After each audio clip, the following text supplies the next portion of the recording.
A continuación, Psicolife.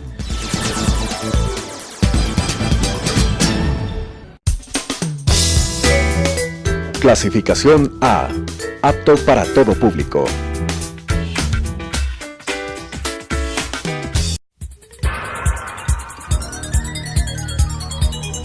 Las opiniones vertidas en este espacio por la producción y dirección del programa son de exclusiva responsabilidad de sus autores y de quienes intervienen en ellos.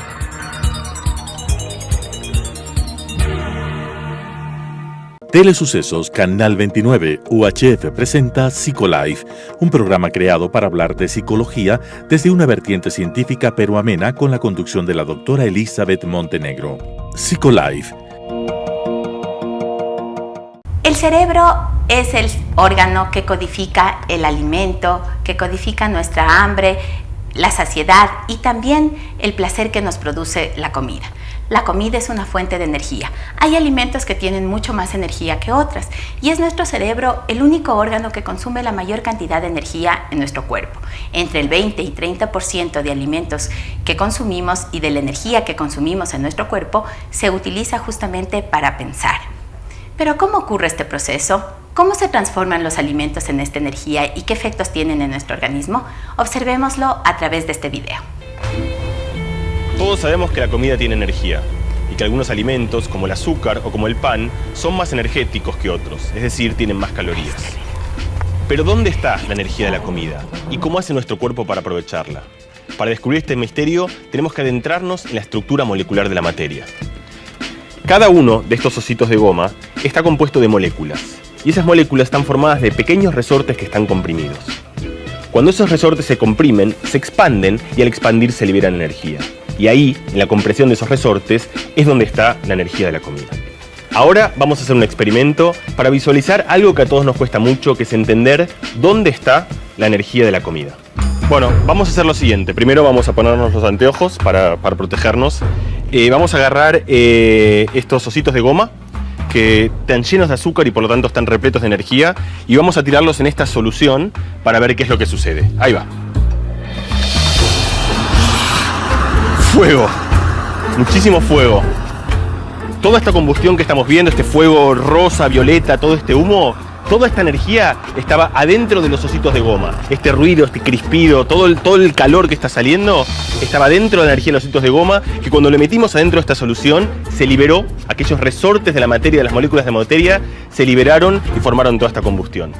Y de hecho produjo un exquisito olor del azúcar que se fue caramelizando. Y en una reacción muy parecida a esta, solo que muchísimo más pequeña, en su versión microscópica, es como de hecho nosotros aprovechamos la energía que está dentro del azúcar cuando la comemos. Y así obtenemos energía para poder movernos, para poder pensar, por supuesto, y en general para poder vivir. Bienvenidos a un nuevo programa de Psicolife. En este programa abordaremos la importancia de la nutrición y la alimentación en el desarrollo del cerebro y todos los procesos cognitivos que operan en las personas, tanto para los niños como para los jóvenes en los estudios y también en las personas adultas en los procesos de memoria y de aprendizaje.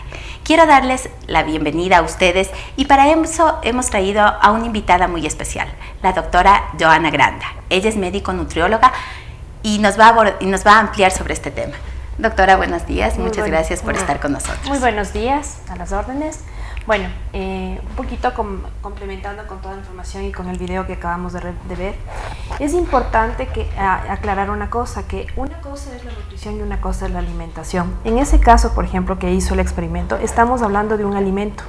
Y existen alimentos que tienen nutrientes, o sea, que aportan nutrientes para nuestro cuerpo, y hay alimentos, en cambio, que no tienen nutrientes, y esto lo que hace es aportar calorías vacías, o sea, que aportan calorías, pero no absorbemos ningún tipo de alimento. Entonces, eso significa que no todo alimento que comemos va a nutrir nuestro cuerpo. Exactamente. ¿Qué alimentos? A ver, hablemos de algo, vamos desde el inicio entonces. Cuando hablamos entonces de estos alimentos, tenemos que entender también que estos alimentos nutritivos van a operar desde el momento de la gestación, ¿no es cierto? Y van a intervenir en el desarrollo cerebral. ¿Cómo operan estos alimentos en la nutrición y en el desarrollo del cerebro? Ya. Automáticamente la madre es la primordial, hablando en la gestación o en el embarazo, es importante que la madre tenga una excelente alimentación, parámetros adecuados, en lo que se refiere principalmente a los 3 alimentos básicos que tenemos, que son fundamentales y que están dentro de los alimentos en sí. Hablamos de los carbohidratos, hablamos de las proteínas y hablamos de las grasas. Los carbohidratos son la primera fuente de energía que uno utiliza para hacer cualquier actividad. Por ejemplo, el hecho de yo estar moviendo las manos, necesito de carbohidratos. Las proteínas son la fuente o el motor específico de los músculos. Si no tenemos materia prima, como es la proteína, nuestros músculos no van a funcionar adecuadamente. Y las grasas, en cambio, son súper importantes a nivel cerebral. ¿Por qué? Porque dentro de las neuronas tenemos, como ustedes más o menos la mayoría de gente sabe, es como una estrella que tiene un cordón largo y a la final tiene muchas patitas para poderse conectar entre dendrita y dendrita, que serían estas células nerviosas. En el tallo en el axón que justamente conecta la cabecita con las patitas de esta neurona, es decir, el axón y las dendritas, este tallito tiene la base fundamental, son fosfolípidos. ¿Qué significa? Que su base central son grasas. Entonces, si nosotros privamos a una persona de grasa, vamos a ver que va a haber un bajo estímulos, pueden haber bajos estímulos nerviosos, puede haber una total corte de las comunicaciones entre neurona a neurona. Entonces, sí es importante explicar a la madre que el contexto de alimentación tiene que estar bien guiado durante el embarazo. En el caso de la proteína es súper importante en el embarazo. ¿Por qué? Porque los niños necesitan de esta sustancia importante para también manifestarse en lo que es el crecimiento y desarrollo de este bebé. Y es igual en el desarrollo de los niños. Niños y adolescentes necesitan un alto consumo de proteínas para que ellos, porque van a gastar muchísimo con el ejercicio, con la actividad física, y para que no haya un déficit, porque automáticamente cuando tenemos un déficit de proteínas, lo que el cuerpo trata de sacar, o por ejemplo, suprimimos grasas. Y lo primero que trata el cuerpo de hacer es compensar esta suspensión y hace que saquemos proteína y perdamos músculo en nuestro cuerpo, ¿sí? Entonces, eso es lo importante respecto a la parte nutricional. Bueno, hay estudios que se han hecho a partir del año 2000, sobre todo, en los cuales se muestra que estudios hechos en embriones, justamente, que aquellos bebés, aquellas madres embarazadas que no se nutrieron adecuadamente, la corteza cerebral de los niños empieza a tener en su parte frontal, la sustancia gris, justamente, se ve como disminuida, y hay una menor interconexión entre las fibras nerviosas, justamente, que tú hablabas, del cuerpo calloso. Entonces, ese cuerpo calloso conecta, ¿no es cierto?, a ambos hemisferios cerebrales, y además está vinculado también y muy cerca del hipocampo, del hipocampo y del hipotálamo, que son estructuras fundamentales en el cerebro para la memoria. ¿Cómo opera la alimentación en la memoria para poder ir dando pie, y después de que nos expliques esta parte, para poder ir dando pie, cómo sirve la alimentación en el aprendizaje de los chicos? Ya. Es importante mantener siempre unos horarios establecidos. Por ejemplo, en el caso de la madre, si vamos un poquito más remotamente, en el caso de la madre tiene que tener horarios establecidos. Un adecuado desayuno, una media mañana, un almuerzo, una media tarde y una merienda. ¿Por qué se exige estas cosas? Porque el cerebro, la parte fundamental del cerebro es el uso de glucosa. Pero no me refiero al azúcar procesada, ¿sí?, sino a la glucosa como carbohidrato. ¿Ya? Entonces, cuando nosotros, por ejemplo, hemos pasado mucho tiempo de ayuno, es decir, que si la madre se acostó a las 9 de la noche y desayuna o no desayuna, estamos hablando de un ayuno muy prolongado que va a ocasionar que su glucosa baje. Tomemos en cuenta que el bebé hay que relacionarlo como una situación de que es un pequeño vampirito, ¿ya? Absorbe todo lo de la madre, absorbe minerales, absorbe glucosa. Entonces el niño no se va a ver tan afectado con este déficit de glucosa, pero la madre sí, porque él sabe de dónde sacar, pero la madre no tiene de dónde sacar. Entonces siempre es importante educar a la madre en estos parámetros. Segundo punto es la selección de alimentos. ¿Qué alimentos nos conviene y qué alimentos no nos conviene? Entonces, por ejemplo, los alimentos que nos convienen principalmente es las frutas. Las frutas funcionan muchas veces como una golosina saludable, ¿sí? Entonces, en vez de un postre en el almuerzo, podemos ingresarlo como fruta. Un jugo preferible es consumirlo más bien como fruta, porque al final, el rato que nosotros procesamos del jugo, lo que hacemos es destruir la fibra de la fruta y lo que consumimos es azúcar, y muchas veces cometemos el error de a ese jugo que ya viene con azúcar, añadirle más azúcar, y eso no es beneficioso para nosotros, ¿sí? Como tercer punto, por ejemplo, están las carnes. y tenemos variedad de carnes. Hoy existen varias tendencias también, o sea, hablamos del vegetarianismo, hablamos del veganismo, hablamos de las personas. Entonces, ¿cómo compensar en eso? Hay que ir paulatinamente y sobre todo ir con un experto para que te pueda guiar adecuadamente. Eso es muy importante. Y tú dijiste algo al inicio justamente de mi pregunta. Hablabas de los horarios. Y estamos en vísperas de exámenes, de finalizar el año escolar, y tanto los niños como los jóvenes se estresan mucho en estos periodos y además no comen. Por ejemplo, se levantan en la mañana, y a mí me suele ocurrir muy frecuentemente, tanto con mis alumnos como con los pacientes, que me dicen, bueno, es que yo no puedo desayunar tan temprano.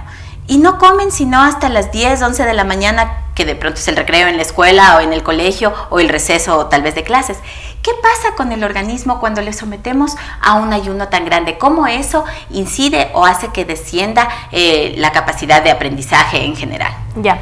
Como decía yo, la glucosa es súper importante, ¿sí? También tenemos que hidratarnos apenas nos levantamos en el día. Entonces, ¿qué sucede? Cuando tenemos un ayuno prolongado, es más o menos lo que estaba explicando, de que nuestro cuerpo trata de compensar esa ausencia de alimento.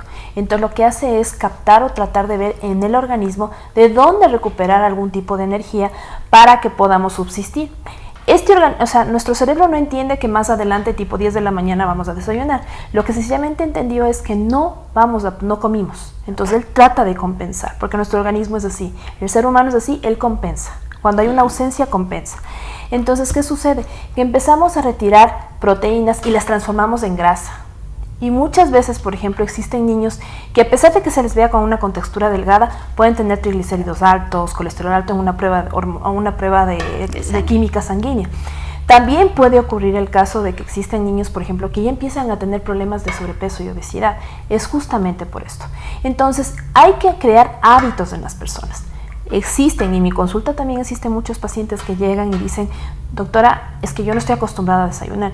Y partimos desde los papás, que por el ritmo de vida, entonces, por ejemplo, ¿qué le digo? Al niño quieren dejarle descansar unos 10 minutitos más, pero sí es fundamental que él desayune. Tal vez al inicio no le va a costar desayunar muchísimo, pero sí podemos fraccionar la comida. Entonces, por ejemplo, te levantas a las 6, ¿sí? Se visten rapidito y desayunan en 10 minutitos. Algo muy pequeño, puede ser un batido. En ese caso sí es recomendable un batido con una avena.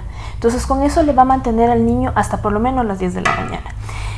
Se ha visto en los niños que se alimentan bien en el desayuno, no van a tener mucha necesidad a las 10 de la mañana de comer algo. Generalmente la mayoría de colegios, cuando son niños pequeños, tienen 2 recreos. Entonces, claro, lo importante es que en esa lonchera se distribuya la alimentación para esos 2 recreos. Pero ya teniendo establecido de que el niño tiene que salir desayunado, sea como sea.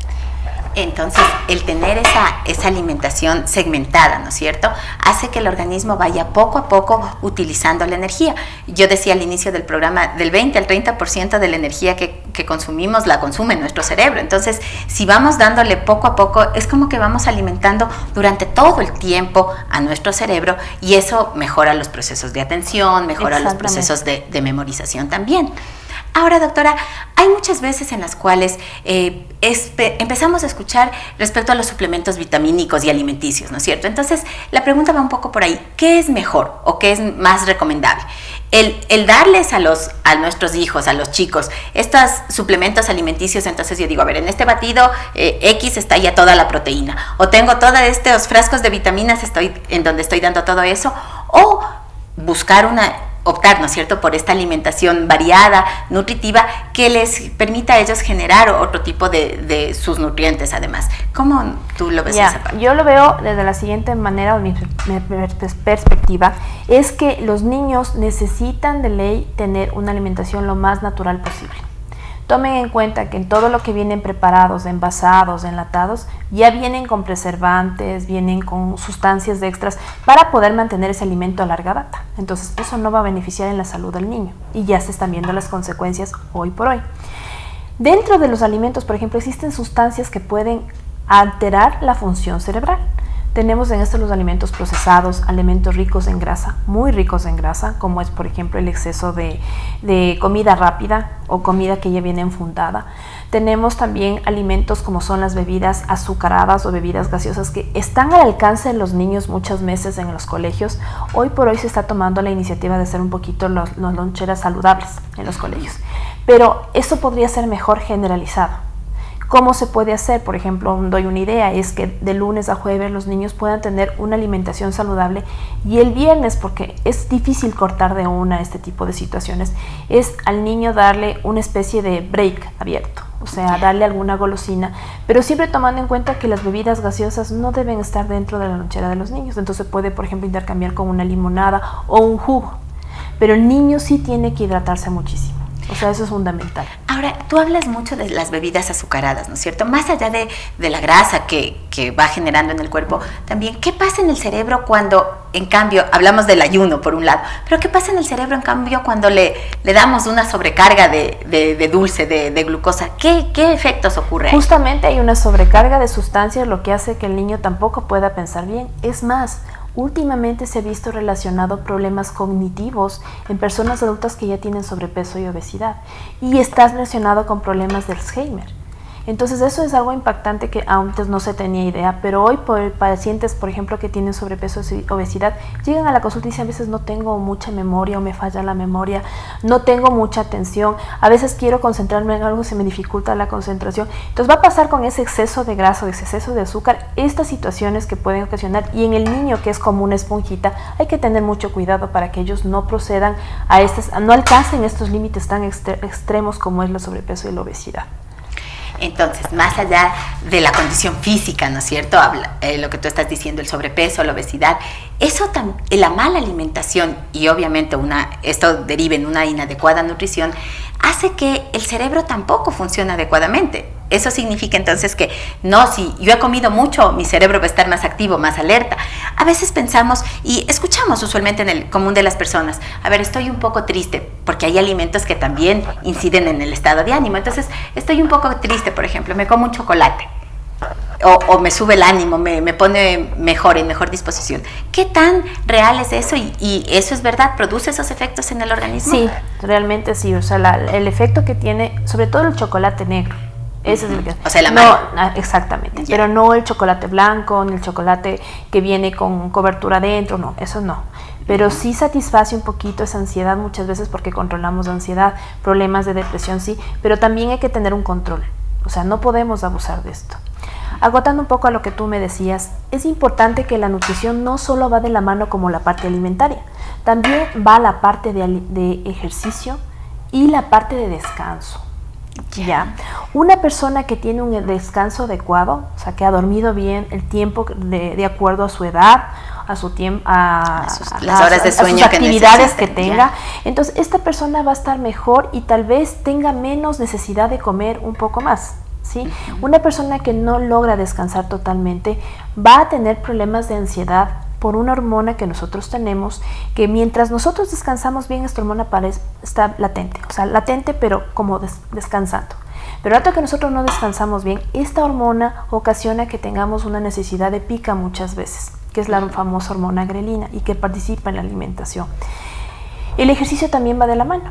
¿Por qué? Porque muchas veces nos desconectamos con el ejercicio, y eso sí es importante en los niños, motivar la actividad física. ¿Por qué hablo de los niños? Porque los niños, una buena educación en la parte de nutrición, en la parte alimentaria, no vamos a tener adultos con problemas. Por supuesto. ¿Sí? Entonces sí es importante hacer hincapié en el desarrollo del niño. Entonces este niño que hace ejercicio, siempre yendo por la tendencia de lo que le gusta al niño, no lo que nos gusta a los papás. O sea, eso es importante. Porque la idea es que el niño recree y no lo tome a la actividad como algo pesado, como una obligación, sino más bien como un momento de diversión.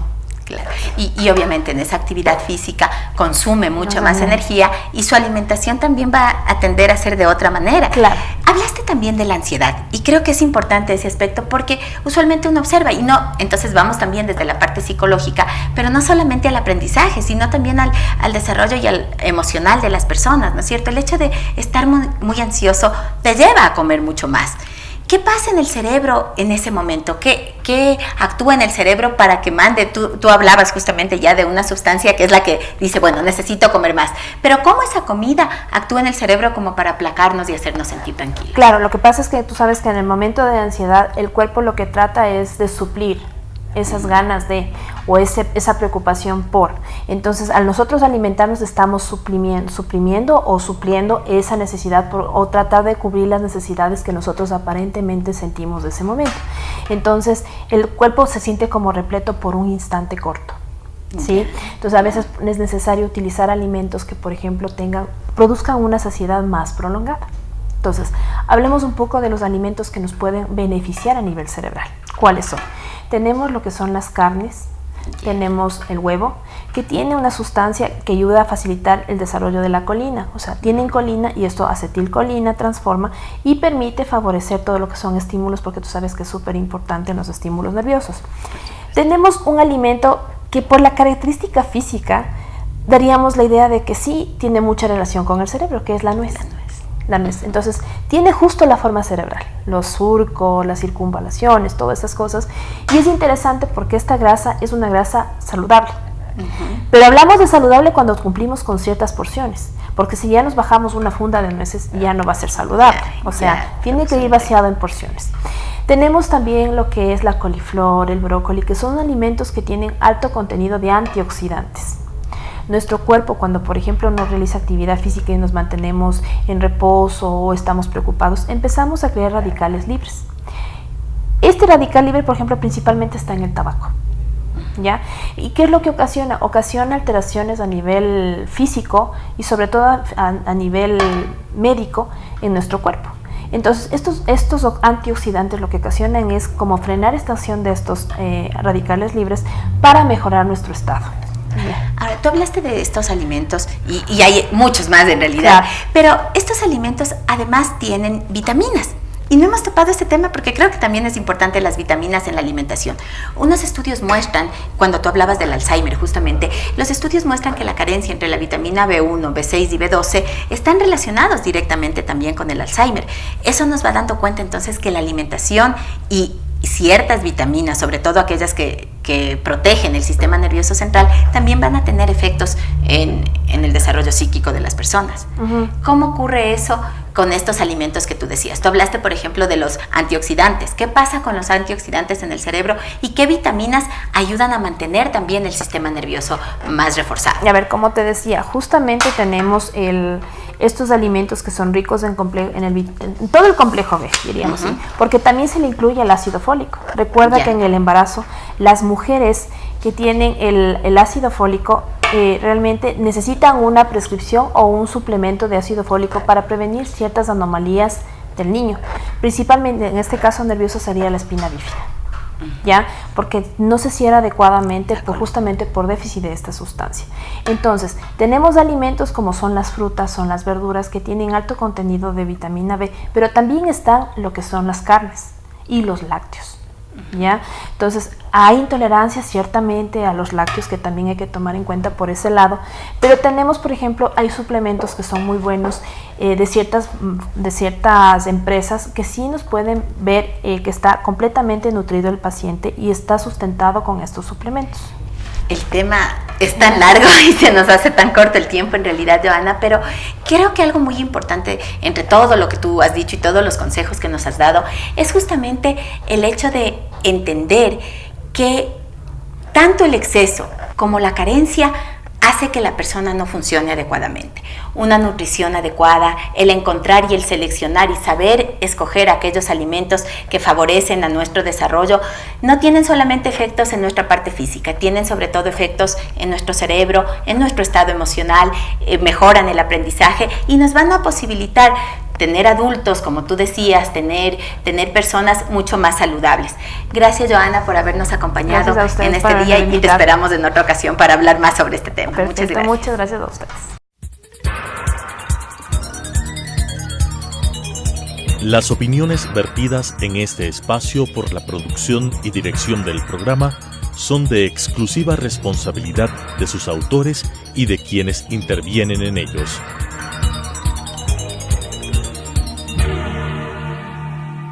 Telesucesos Canal 29 UHF presentó Psicolife, un programa creado para hablar de psicología desde una vertiente científica pero amena con la conducción de la doctora Elizabeth Montenegro. Psicolife